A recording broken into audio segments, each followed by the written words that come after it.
Hello everyone. I hope everyone's doing really well. I just thought I'd come out here and film a little bit of the blue sky above.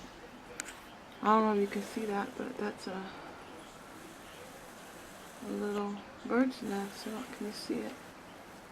A bird's nest in the tree. Oh, little bird's nest.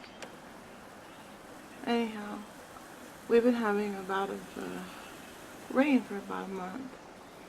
And there's a man walking his dog down below.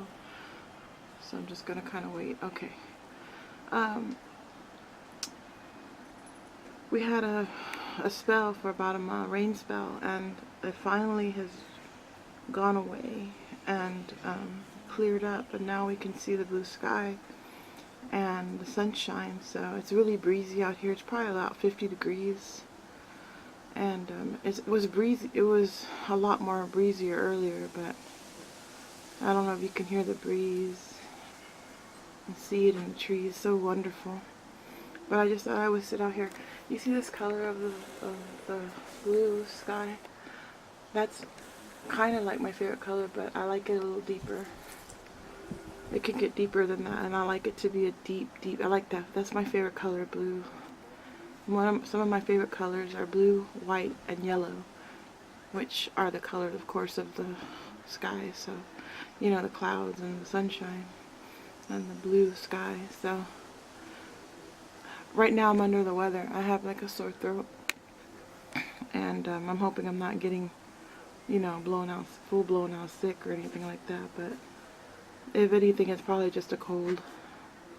But I just thought I'd come out here, and I feel okay. I just feel, you know, a little bit under the weather. I just took some Theraflu.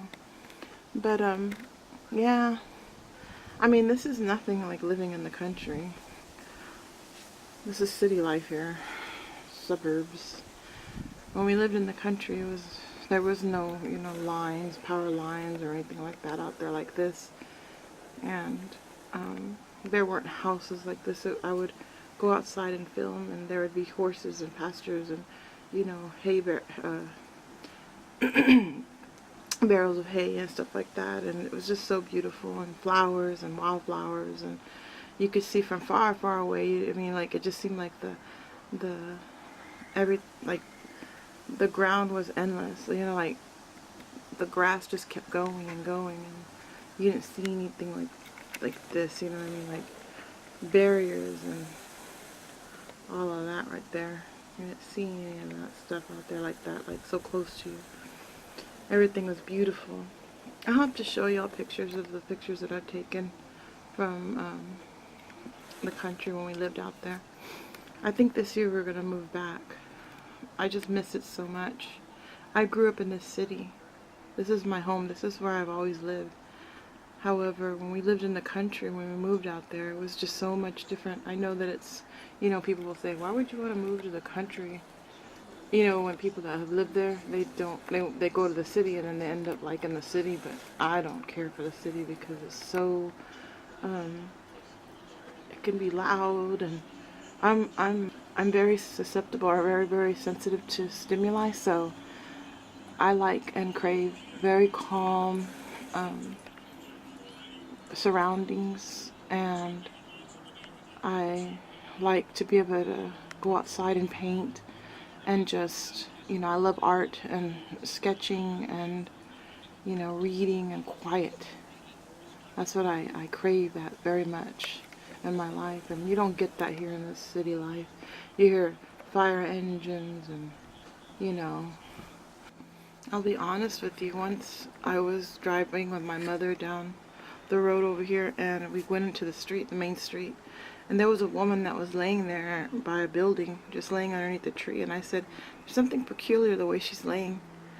Well, later on, as I dropped off my mom as I was coming home, I dropped her off at work, and as I was coming home, which was about 20 minutes later, because I stopped into her office, and I saw the ambulances and the coroner and all that stuff over there by where that woman was, and they had it roped off and stuff like that, or taped off, and I was like, oh my word, she's dead. I'm just saying that people over here overdose, especially around where I live, down the road. A lot of people, there's some prostitution that goes on. Not in this area right here. This area is an old area. We used to not be, this area used to be outside the city limits, but they went ahead and put it inside the city limits not too long ago. Well, no, it's been a long time. It's been like 2007 since it happened, but I used to see horses. All this area used to be kind of like rural when I was growing up. Anyhow, I just thought I'd make this little video and show it. Isn't it pretty though outside? Look at that. I crave the country living so much, so much. I hope y'all enjoyed my last video. You know, I strive to make ASMR videos for people that are going through anxiety or just need calmness and quiet and rest and are suffering from insomnia. That's all it is. It's just to help you sleep and rest and just calm. That's why I speak in a lower whisper. If you look up, you know, ASMR, you'll see that there's nothing sensual. I mean, people make it sensual, and that's a whole different subcategory of it, but it didn't used to be that way. So mine is just for, you know, for helping people relax, rest, sleep, and help them with their panic disorders or anything like that. So, all right, everybody, I hope you have a very good day, a good night, a good evening, and wherever you are in the world. And I look forward to seeing you again in another video. Ciao.